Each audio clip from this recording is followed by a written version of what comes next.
കേസോ വേടന്റെ പുലിപ്പല്ലിന്റെ കേസോ അങ്ങനെയുള്ള ഒന്നും അവർക്ക് നടത്താൻ പറ്റിയില്ല, അല്ലെങ്കിൽ അവനെ തടങ്കലിലാക്കാൻ പറ്റിയില്ല. അപ്പോൾ അവർ കണ്ടെത്തിയ ഒരു മാർഗം എന്ന് പറഞ്ഞാൽ വേടൻ പ്രധാനമന്ത്രി അവഹേളിച്ചു എന്നുള്ളതാണ്. ഞാൻ ഇന്നലെ ഒരു വീഡിയോ ഇട്ടപ്പോഴും ഞാൻ പറഞ്ഞു, പ്രധാനമന്ത്രി അവഹേളിച്ചു എന്ന് പറയാനായിട്ടുള്ള കാരണം എന്താണ്? അതിലെവിടെയാണ് പ്രധാനമന്ത്രി അവഹേളിക്കുന്നത്?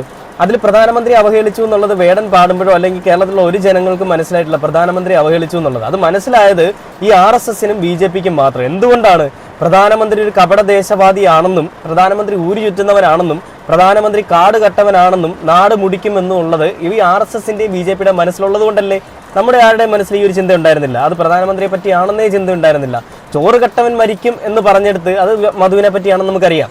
പിന്നെ ഈ ഒരു വിഷയം പറയുമ്പോൾ അത് നമ്മളിപ്പോൾ സാധാരണ നമുക്കറിയാം, നമ്മളൊരു തെറ്റ് ചെയ്തിട്ടിരിക്കുകയാണ്. അപ്പോൾ നമ്മുടെ അടുത്തിരിക്കുന്ന സ്കൂളിലായിക്കോട്ടെ എവിടെ ആയിക്കോട്ടെ നമ്മുടെ ഫ്രണ്ടിലിരിക്കുന്ന അല്ലെങ്കിൽ നമ്മുടെ അടുത്തിരിക്കുന്ന സുഹൃത്തുക്കൾ തമ്മിൽ അങ്ങോട്ടും ഇങ്ങോട്ടും രഹസ്യമായിട്ട് എന്തെങ്കിലും ഇങ്ങനെ പറയുകയാണ്. അപ്പോൾ നമ്മൾ മനസ്സിൽ വിചാരിക്കുന്നത് അവൻ എന്നെ പറ്റിയാണല്ലോ പറയുന്നത്. ആ ഒരു ചിന്താഗതി